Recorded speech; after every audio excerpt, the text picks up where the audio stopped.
So, Guts, welcome to the show. Thank you, James. It's good to have you. Glad to be here. So, in as much as this is the people of Utah, Guts, what are you doing in Utah? How did you get here?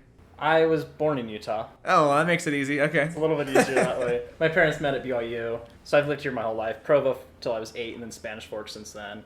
Of course, I've moved around doing things with you, like sales and whatnot, but for the most part, I've been here. So, born in Provo till you're 8, and then your family picked up and moved 10 miles south, and that's where you've been. Exactly. That's crazy. I have the exact same story. My parents got together at BYU. I was born 10 minutes away, Spanish Fork, and I love it. Spanish Fork's the best place, bro. It's perfect. Yeah, we played on the same Little League team together, so... Dude, that's awkward. I don't remember that. I believe you, but I don't remember that. I definitely remember us playing on the same City League soccer team. Okay, that's fair. For sure. I just remember in high school, like Michael Wilkins, and playing with you like sometimes and stuff. I bet if I went and looked back at my pictures, you'd be there. Probably. I know for a fact we played on the team at least once. I feel like I've known you since I was a kid, but the only way I know you since I was a kid is if we played Little League soccer together. So True. I guess I just have memory of you being in my life as a kid, but not out of nowhere. That's fair. Through ALA and whatnot, and Michael. Well, good, bro. So, why do you stay in Utah? I mean, are you work, you go to school? Currently going to school, so I'm at UVU, and I'll graduate in spring 25, and I'm majoring in computer science. Okay. The reason I'm still here is mainly for that, and it's cheaper, of course, at UVU, but as soon as I graduate, I'm certainly not opposed to going somewhere else. So. Okay. So you're open to being out of state. Makes sense to be here right now. Why computer science? Have you always wanted to do that? Did you just last year say, I got to pick something, man, time's ticking, or what? Certainly not. It's something my dad has definitely pushed me towards. I was thinking physical therapy for a long time, especially when I was on my mission. That's definitely what I thought I wanted to do. And after shadowing a few people, I figured this is actually not what I thought it was. I took one web development class, and I liked it more than I thought I did. And so I was like, well, why not? So it's really the lifestyle of a lot of the coaches that I had growing up. A lot of them were in computer science, so with my cross-country coach and then a couple of my soccer coaches too, where they just have a ton of time to coach and just travel and stuff like that. So yeah. I really like the lifestyle that they had. Well, yeah, the working remote, dude, it's like all you need is a laptop and the internet, right? Like most of the time, like you can just get it done. That is the goal. And so I can do other things in my free time. So. Digital nomad. Okay, that's great, man. Is there a lucky missus out there? So, to be totally frank, I haven't dated that much in the last year and a half, really since I've seen you. But no, currently I'm talking to someone, so yeah. Stay tuned, bro. Next time we have you on the pod, we'll see what the update is. Yeah, hopefully things go well. So. Okay. So, Guts, I want you to think back, and I want you to tell me what advice you've received in the past that's changed your life. The first thing that comes to mind is something from Stephen Covey's book, 7 Habits of Highly Effective People. I remember at that time I was a little frustrated with school and whatnot, just life in general.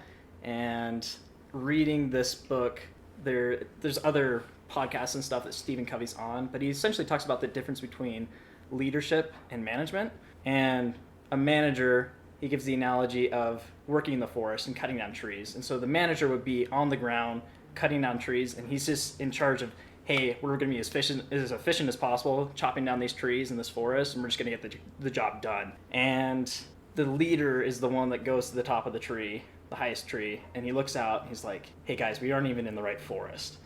And that stuck with me just because there's been many times in my life where I've been working hard for something, but not necessarily in the right direction, and it's frustrating when you keep going in circles. So that's big. I've heard that before. There's some quote that's like, direction is more important than speed, right? Because if you're going fast but the wrong direction, then who cares how fast you're going, right? Yeah. And then another one that comes to my mind is with the gospel. And recently I was chatting with, it's a super bishop. He's awesome. Okay. In A Orem. super bishop. So I'm not familiar with all the ecclesiastical roles in the church. So what's the difference between a bishop and a super bishop? Sure. So a super bishop is just someone you vibe with, I guess. Someone that's... Anyway, sorry. So you're bishop. Yeah. So he was just telling me the difference between, it's not always, at least growing up in the church, we're always kind of prescribed the 3 things of prayer, scripture studying, going to church. And if you're struggling at all or you're lacking faith or whatever, that's the cure. It's just like a prescription for all. But not everybody feels the spirit or feels like inner peace in the same way. And so for some people, it can just be like being in nature, or others, it could be going to the temple, or it could be like a come follow me session with friends, or what have you, or like just like deep conversations where you feel connected with other people in your life. So that was big for me to hear too, just because that's something I've been striving for, is peace for a while, and it was just nice to hear from someone I trust. Okay. When did you receive this advice? Was this like, I mean, there's the book you read, and then there's this advice from your bishop. When did you receive that advice? I received the advice from my bishop probably 2-3 months ago, and this has been the best summer since probably 2016. So Heck yeah. I'd say, and I've honestly been trying to implement some of the other tips that he's given me in that time, and so I definitely credit him for this being a great summer, Right at least on. partially. Shout out. Shout out Bishop Boyle, yeah, my guy. And as far as the Seven Habits book, I read that early in 2023, so about a year and a half ago now. Dope, bro. So if you could go back in time to a younger version of yourself, granted we are both very young, you know, we still have our whole lives, but if you could go back in time and give yourself advice, what advice would you give?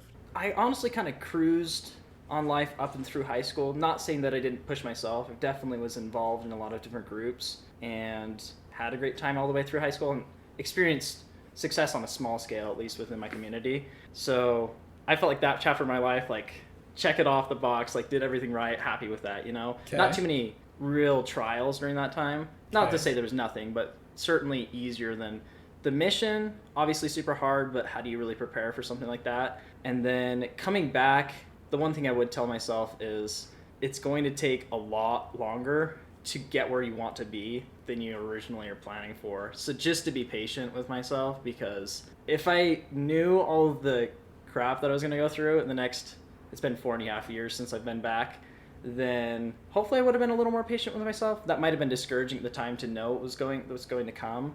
But yeah, just to be patient and love myself in the sense that these things just take time.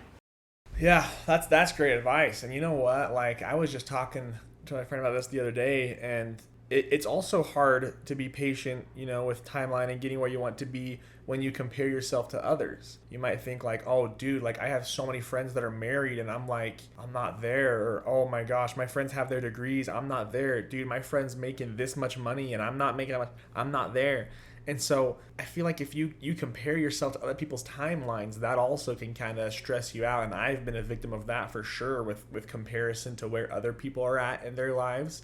But obviously, like, the fact that I'm aware of that means I don't really think that way anymore, right? And yeah, you're at least at minimum working through that, or you're at peace with it. Yeah. Knowing that is the reality for some, but that is great advice, and you are not alone in that line of thinking, man. There's a lot of people, I think, especially our age, like in our 20s, and especially because of social media exacerbates that and sees everyone's best moments, and you're like, dude, I'm not there, I'm behind. But like you said, just gotta be patient. You're doing the right thing. Love that, man. You're a big soccer guy, right? I don't watch that much soccer, but I have played a lot of soccer in my Okay. life. That's where we're different. See, I think you are a much better player than me, but I'm a much better watcher than you, You bro. probably are a better watcher than me. I believe that. That's true. That's I'm true. a way better watcher. I'm a way better FIFA, but when it comes to it, You would absolutely annihilate me at FIFA, so. I love that, bro. Okay. So considering, you know, everything in your life, Guts, what is your biggest accomplishment, you think? Biggest accomplishment or thing you're most proud of? It's hard to narrow it down to necessarily one of them, but the one I'm currently working through is honestly just my degree, because computer science and a lot of the hard sciences are saturated with very intelligent people, and it's tough to be in that crowd, especially when a lot of their parents were in CS of some sort, computer science, or they would just been programming since they were like age 8 or something like that, and it seems like there's so many kids that are just elite, and I've struggled from the lowest programming classes, like 1030 and 1400 and stuff. Like, I failed every course basically to matriculate in. You can only fail once, you can't fail them twice. And no, it's been a very long road, and those that have known me, like family and extended family especially, they're shocked when they hear, wait, you're still doing computer science? Like, wasn't that super hard for you? And I'm like, yes, but I'm still doing it. So to me, it's a huge accomplishment to stick something out for that long, especially when it's been such a rocky road. I would say from my vantage point, that is a strong characteristic of you. I think that's something that, like, when I think of guts, I think of you as being like persistent and diligent and going for it. So you say that, you're only like your close family knows like that you've been going through it with school and stuff. What is something that you wish people knew about you? I guess the thing in the last couple weeks, there's been a few instances where people have kind of taken me under the wing, or they've just accepted me into their group. And it's not because I'm good at the craft. One has been a computer science job. I'm working with a few dudes that have way more experience than I do. And I have the least experience on the group of the 4 guys by far. However, they singled me out just saying, we appreciate your attitude and just your willingness to learn. And I guess I just appreciate people understanding that if a shot's given to me, I'll take it. I'll work for it and I'll earn it. But I just appreciate people being willing to take me under their wing, I guess, recently. So that's cool. So what's this job you work at? You just got a computer science job? It's just at the school. So it's called the E2I, and don't ask me what it stands for. I was going to say E2I, okay. They basically take on programming assignments from other companies, but also students come in that work in the E2I with their own project ideas. And so right now we're building an app. It's actually a hiring app for the E2I.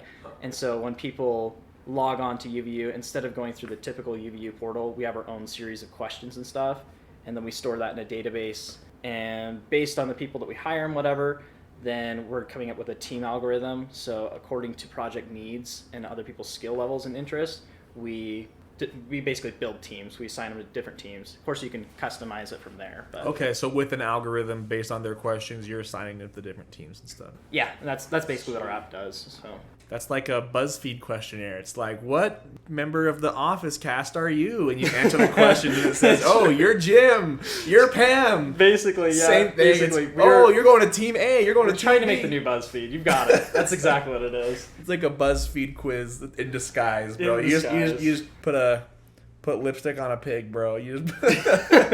Switching gears here, tell me about your family, Guts. You have a relatively big family, don't you? My mom comes from a big family. Right. So there's 13 siblings in her family. That's insane. One mom, one dad? One mom, one dad, and I guess 13 kids, so 12 siblings. That's crazy. No, I'm just saying that one mom and one dad, there's no like remarrying or step siblings. Just 2 people got married and had 13 kids. That's fair. They adopted 4 from actually South Korea. Okay, so, what? I never knew that. Yeah. Wow. Yeah. So, and she grew up in Michigan, and they grew up, as you could probably guess, very poor. Granted, my grandpa had a great job, but with that many kids, you can only do so much, right? Yeah, it turns out kids are expensive. Yeah, so my mom's a super duper hard worker, and like I said before, my mom and dad met at BYU. My dad's from Oregon, like Vail, Oregon, or like Ontario, Idaho, if you're familiar with. Never heard of any of those places. That's okay. Anyways, they met at BYU, and they've moved around a little bit, but for most of their life, they've been in Utah, right here. But my parents have been pretty darn good in most aspects. Not that they're perfect, but they're pretty awesome. And I have 2 sisters, so an older and a younger sister. My older sister just got married a month ago, and then my younger sister's down at SUU. She just got back from her mission about 3 months ago. Right on. You said that your dad's really encouraged you towards the computer science path. Does he work in computer science, or what does he do? So my he works for the Department of Public Safety, and he was a state trooper for years. And now short answer is no. He currently works for Internal Affairs, so he does mainly background investigations for people applying to the Department of Public Safety, and then polygraph exams. This is the government, right? He works for the Utah state government or something? Or? Yes, yeah. Dope. Yeah, and he actually took a few classes because he did work at Slick for a couple years and got free classes, so he did get his associates in computer science. Well-rounded. Yeah, he's definitely had a lot of different trades. He was a brick mason for a long time and owned his own company, and he worked as a seed farmer. Like, he planted carrot seeds and onions. I didn't know any of this. So yeah, he's definitely been around. He's got a lot knowledge on quite a few things. Well, I bet he's got the craziest stories too. If he worked as a state trooper, man, that's some crazy, scary stuff. He does have some pretty wild stories. So. Yeah, that's wild, dude. I always want to know. Like, it's not appropriate to ask, and so I don't. But if someone's like a vet or like ex-military, I'm like, bro, tell me some crazy stories. But I can't do that because that's a sensitive subject. But in my head, I'm always like, bro, tell me. That's so fair. Next time you run into him, you want to ask him. I mean, especially if he's in the mood, he'll definitely listen. So. I'll look at you to advise me on that. Okay. Guts, what do you think the world will look like in 10 years? Maybe, no. Let's go further. Let's go 20 years. 2044, what do you think the world's going to look like? As digital as the world is right now, and when you compare it especially to when we were first born, you're 98. 99. You are 99. Okay, same. So in the last, because we're 24, 25-ish. Yeah. And, dude, that's a hard question. Honestly, I usually just ask myself what I'm going to be doing. That's a great perspective. Not necessarily what the world's going to be doing, but I foresee things kind of going downhill and just more of a separation between like the nuclear family and then just the chaos of the world. And families that we grew up in are going to become slowly more rare and rare. And even if they're in the same communities and whatnot, it's just going to be, people are slowly becoming more materialistic, it feels like. Maybe it's I'm more aware of it now, chasing after worldly things, which just sucks, you know?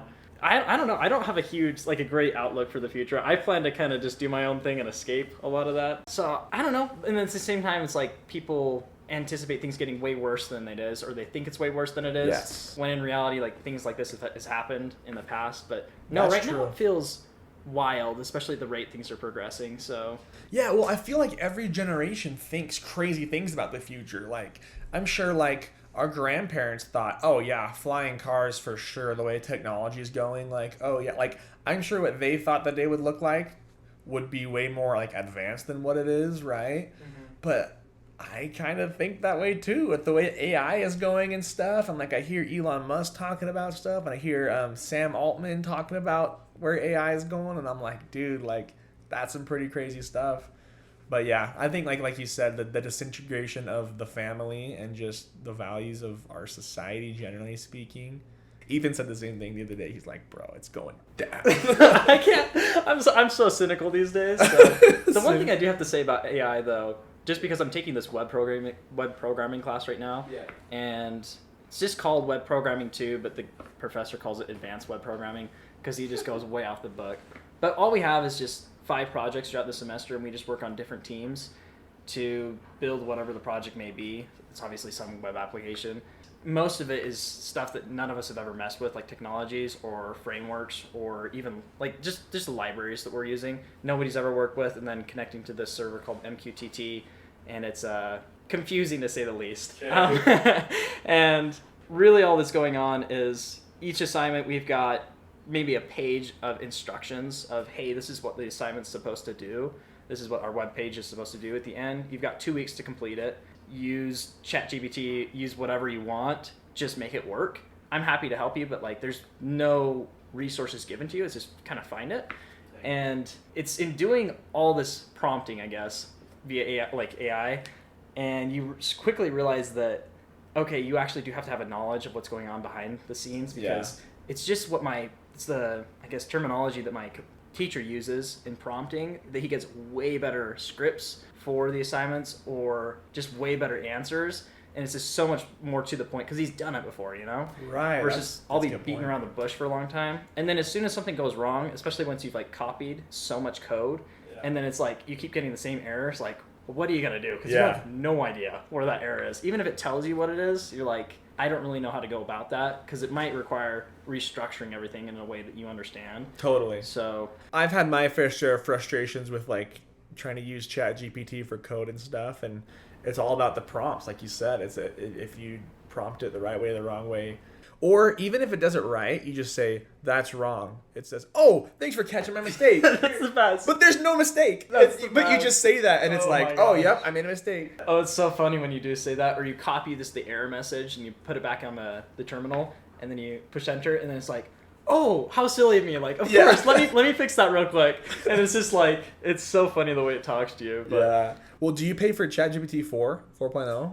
I've got 4.0. I don't have it right now, but I'm definitely gonna get it because it makes too much sense to have it. It's pretty cool. You can like customize it. Like for what I did was I put in like in my personal settings like, hey, if you ever give me like factual information, I want like you to attach a source to it. I don't want you to just tell me this. Like if you're gonna tell me that quote, show me where you got that quote from, or show me like a research article. And so it helped me a ton when I was like doing stuff for school. If I had to like write a research essay or something, it would like have these sources for me. I'm like, hey, thank you. Like what you're saying actually isn't full of it. I like that. That's actually a really good idea as far as the sources, especially with writing a lot of papers. I've kind of been able to avoid that the last 2 years, but it's all this big project. So. Well, so I did like my major was microbiology. Then I switched it after like 2 years to bioinformatics. So I got out like, you know, my molecular biology and my organic chemistry and my physics. I got all that out of the way. So now my degree is just computer classes. Like the biological, physical sciences are done. Now it's just like computer science stuff for me. And with the ChatGPT 4.0, there's also like I don't know how to describe it, like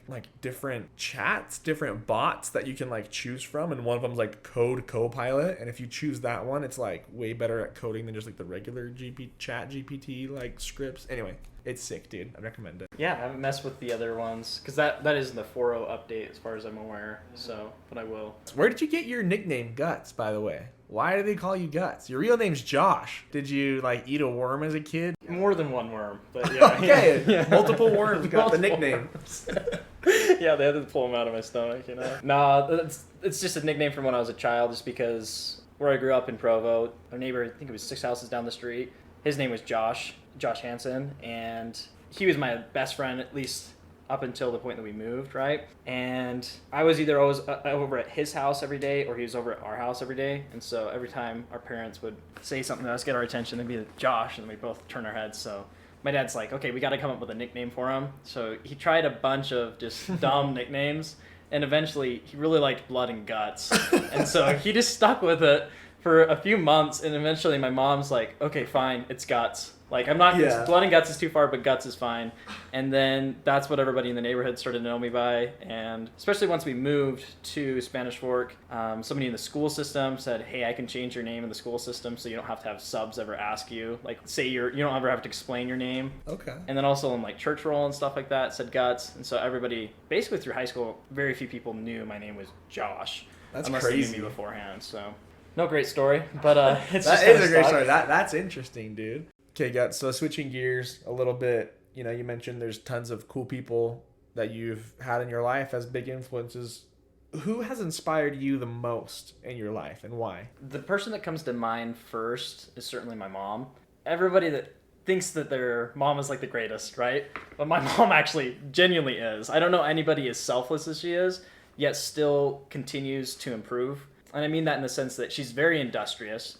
Like, you'll never see her just laying on the couch or just like watching a movie or whatever. But she's always finding ways to serve people or hang out with people. And she's taking on extra projects at work. Like, she is a workaholic. What does she do?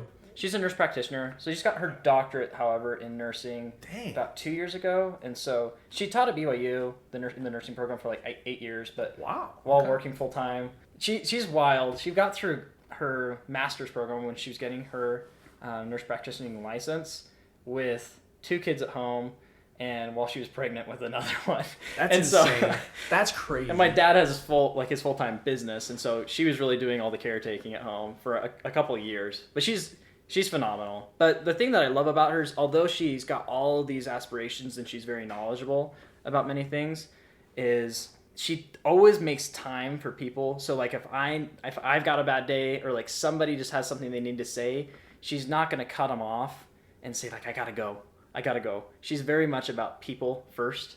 And yeah, it's something I really appreciate about her. So the other person that comes to mind is Nate Fox, honestly. Dude, Nathan Fox, dude, he is as good as they get, man. He is really one of the best is. Guys. I was listening to some way of how people describe someone with such charisma, and I thought of Nate Fox immediately because they said people that are really charismatic have this perfect balance of competence and warmth. And dude, that's Nate Fox. Yeah. That is Nate Fox. Yeah. He's very competent, he's very smart, he's very good at what he does, yet he's very warm. Yeah. Someone you really want to talk to, and it's the way that not only he greets other people, but the way they greet him every time they see him, you can tell it's just like he's got a good connection with a lot of people in his life. Love that. By the way, I'm looking at your leg. Do you have prurigo nodularis by chance? Do you know why you have those bumps on your leg? Is it like from scratching them, or wait, which ones? On your shin. On your shin. Oh, on my shin. Oh, that's from whatchamacallit, turf burn from a long time ago. Never mind. Because for the company I work for, we have a research study going on for people with like you get bumps that are itchy and stuff, and they pay you like $4,000 to be in this research study, and it's dope, and it only lasts a couple months. But sorry, you don't have it. Okay. No, my legs take forever to heal. I definitely have a lot of scars on my legs. If you know anybody that has like skin conditions like eczema or vitiligo or whatever, like hit me up, because I work in this dermatology clinic in Springfield with research studies, and you get bank, bro. So okay, yeah, I didn't know what you did right now, so that's good to know. Yeah. Well, I started in January at this company because I've only been working in sales the last I don't know, a couple of years. I got back from my mission, right? Yeah. And I want a career in human data science, right? Like I want to be at the intersect of biological science and technology to bridge that gap, right? Okay. And so I'm like, okay, I can't just have only sales when I get my degree, and so I got this job at this clinical research company, and it's sweet and it's very relevant. I even got an email today from a BYU professor saying, hey, my friend owns this company, he wants to hire people, blah blah blah, in this data science role. It's a plus if you have clinical research experience. And I'm like, that's me. I have clinical research experience and my data. So anyway, it's cool. But what's even cooler, dude, is actually they got bought out by this global company, IQVIA. It's like a Utah company that's small, got bought out by this global company. And as part of being this global company, I have like internal, like I can look at like internal job openings and other stuff going on. And there was a project, a volunteer project I clicked on and applied for basically they have this disease, and they say, okay, we have a bunch of records, medical records of people who have this disease. Can you guys write a program or train a model that can like look for patterns and similarities leading up to the disease? That way we can go to a doctor and say, hey, just so you know, your patient's last couple years, it looks like a path that's going to end up with a diagnosis of this disease. So why don't you test them early, right? That's the idea. I applied for this project. Everyone in it has like PhDs, master's degrees. I'm like a nobody. But in my application for it, I'm like, hey, bro, like I'm an undergrad. This would be awesome experience for me. I'm way enthusiastic. And he's like, okay, like, yeah, you can be in it. And they're all like across the world though. So this guy's in London who owns the team. And everybody else is like India. So once a week I hop on these Zoom calls at 6 a.m. because the time changed. Sure. And I am like just like you said, I'm the least knowledgeable person with where I work with, but it's pretty sweet. So that's I awesome, really dude. like this company, and it's been very fortunate that I was able to transfer down here and work full time while I go to school and have this cool little like opportunity that's gonna look great on my resume, Right. That's super. So, I actually love that idea of using past data and essentially predicting the future. Like, yes. Hey, based on all of these things that we've seen, we think that you should test because all those things correlate with this kind of disease or whatever it may be. You would be surprised. Like I thought that was like, I don't know. I'm sure it's already been being done a little bit, but I met with a professor at BYU, Mary Davis, and because I wanted to work in her research lab before I got this job, which pays, a billion times more than some. Dude, the student jobs, they just like milk you for everything, and they give you like nothing. You know what I mean? Like the student jobs just aren't where it's at. Yes, so. I have two of them. I get you. Yeah. You're doing the work of like someone with a degree, and they're paying you like $11 an hour plus a sandwich, and a sandwich once a semester. That's if you win the competition that they want you to. Yeah. They pay you nothing, but then they give you a pizza party every once in a while, so you forget about it, right? Yeah, that's the strat. No, it is how it works. It's all the struggles in the same little pod. So yes. Yeah. So anyway, I met with her, and she's doing that for a different disease. And she's like, yeah, like I want to use like these couple different machine learning techniques, and I want to take this disease and take these EMR records and stuff and see if we can find patterns and like, train the model and see how accurate the model is. If you can get it to a decent accuracy, you can say, hey, doctor, the model says there's a 94% chance that, if you have these things in your history, you're going to get this disease. So why don't you check your patient early for that? You know what I mean? So she was doing that too. He's doing that for a different disease, but it's cool. It's way fun. Anyway, We got there because I was talking about Yeah, those marks on my shin. Yes, yes. Turf burn. There are many of them. We won't take off my socks today. turf burn. I don't want to smell it, so that's okay. We do not. So Guts, what would you say is the kindest thing someone's done for you? Again, it's hard for me to think globally, but at least a local max in terms of something someone that has done that's kind for me. A mission friend. We were never companions, but we lived in the same house in the same district a few times. So I was definitely like close with him. But before we were close on the mission, there was a time that I was really frustrated with him. And it was mainly because of the way that his companion, who I was friends with, was feeling. And he felt like kind of smothered, if that makes sense. Okay. And so I wrote all my thoughts down on a piece of paper.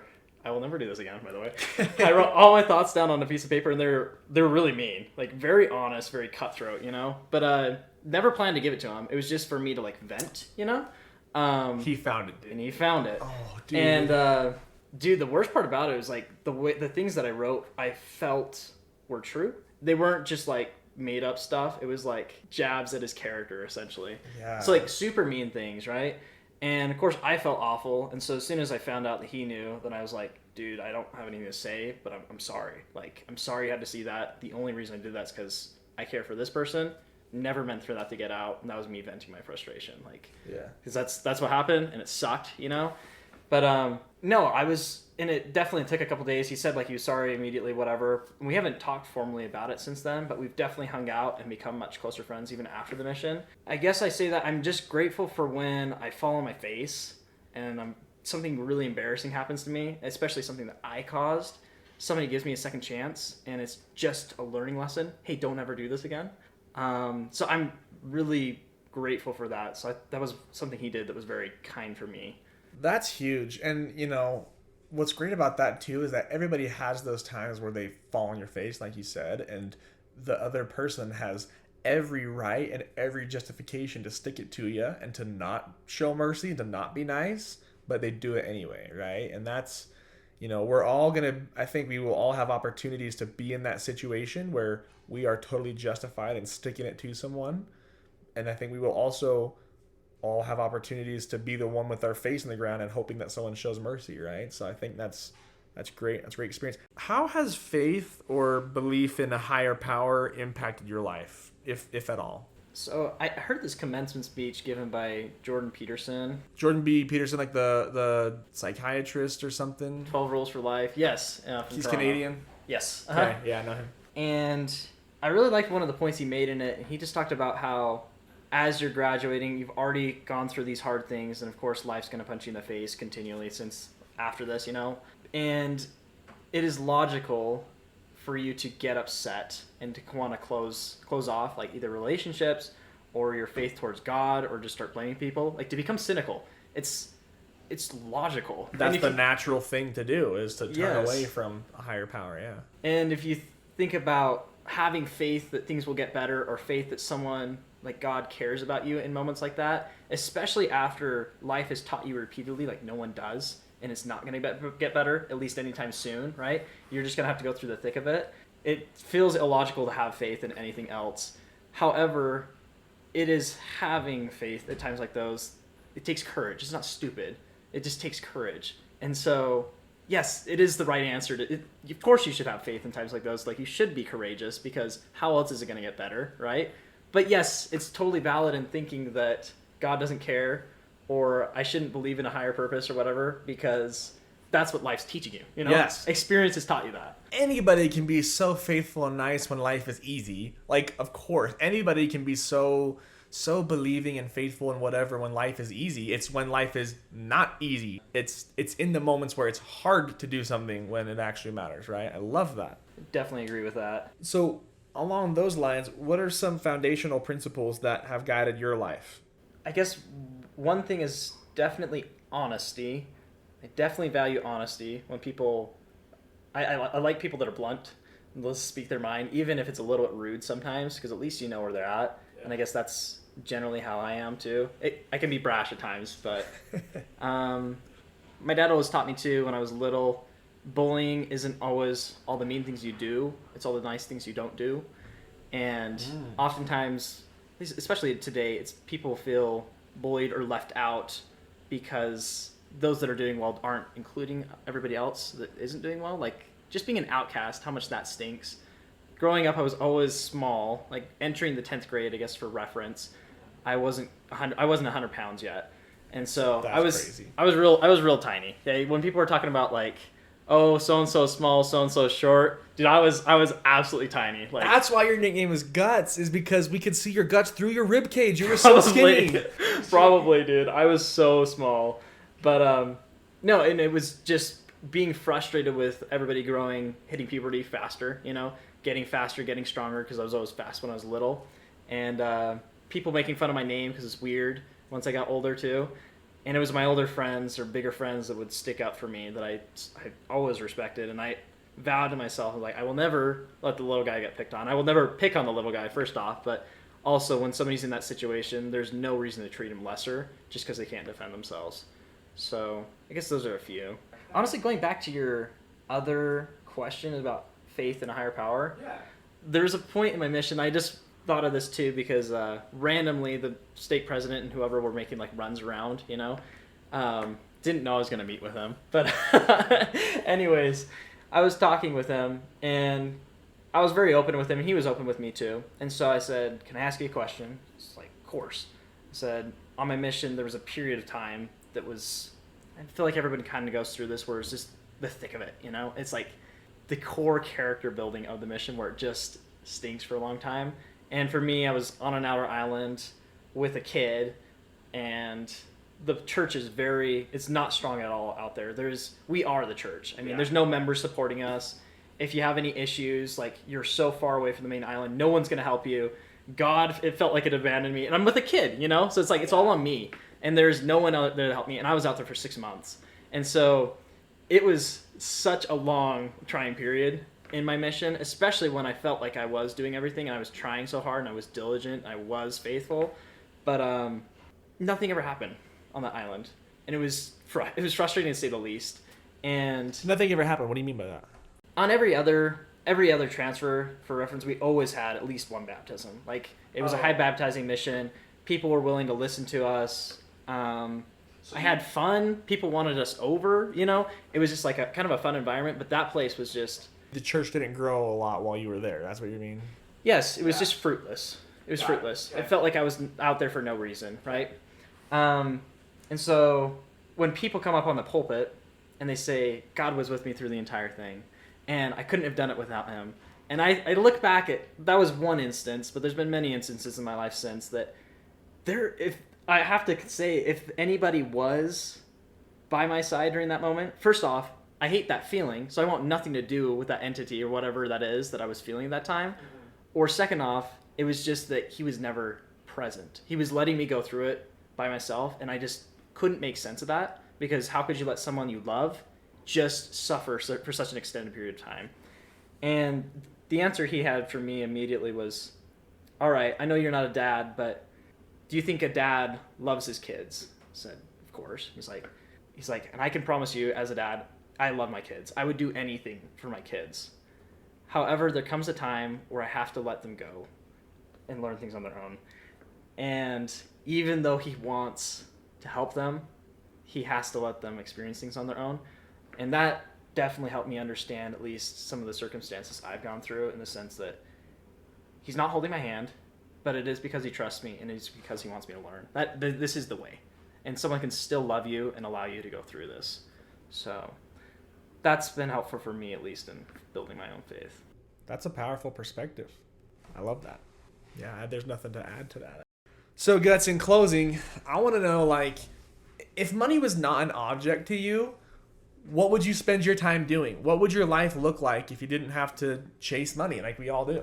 That's interesting, because I certainly am chasing money right now, 100%. Bro, we all are, man. Come on, this economy. We're part of the 99%. The 99% that is chasing money. The 1% that's not chasing money. Though. We're not there yet. Oh.